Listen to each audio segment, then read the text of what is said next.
صدف، اب آپ کی تو پہلی کتاب شائع ہو چکی ہے. آپ کے پڑھنے والے، آپ کے چاہنے والے، آپ کو پسند کرنے والے، آپ کے فینس یہ جاننا چاہتے ہیں کہ آپ کی دوسری کتاب کب آ رہی ہے. جی رابعہ، انشاءاللہ وہ کتاب بھی جلد از جلد منظر عام پر لانے کی کوشش ہے.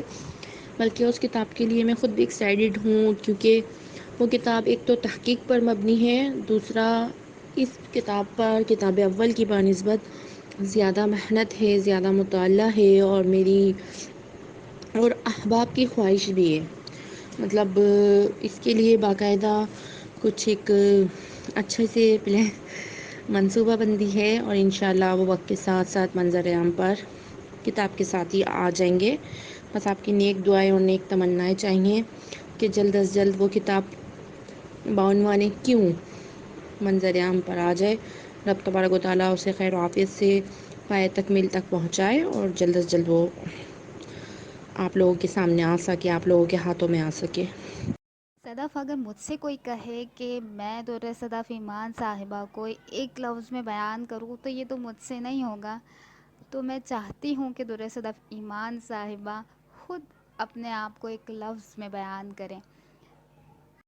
اچھا، میں خود اپنے آپ کو ایک لفظ میں بیان کیسے کروں؟ آپ کا سوال یہ ہے کہ تجھے صدف ایمان کو ایک لفظ میں بیان کیا جائے. میرا تو نام بھی 3 لفظی ہے، اور پھر میرے والد صاحب کا نام ساتھ لگا دیا جائے تو 5 لفظی ہو جاتا ہے. بہرحال اسے آپ ایک کام کریں، تقسیم کر لیتے ہیں.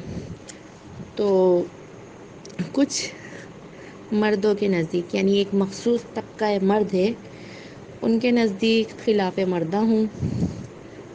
اور کچھ جو مجھے دور سے جانتے ہیں، صرف نام کی حد تک جانتے ہیں، ان کے لیے ایک میں مغرور ہستی ہوں، یعنی ایک لفظ میں مغرور کہہ لیں آپ.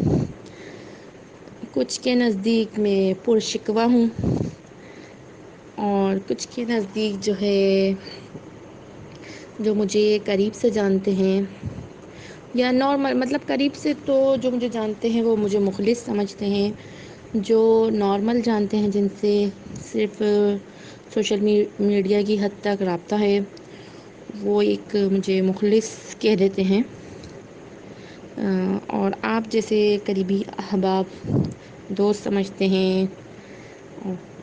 اور اگر میں خود کو ڈیفائن کروں ایک لفظ میں، تو وہ ایک لفظ مجموعہ ہوگا 2 لفظوں کا: شعلہ اور شبنم. اس کی وجہ یہ کہ مجھے غصہ بہت جلدی آ جاتا ہے، اور غصے کے بعد پھر ٹھنڈا بھی جلدی ہو جاتا ہے. تو میرا خیال ہے کہ یہ لفظ بہتر ہے.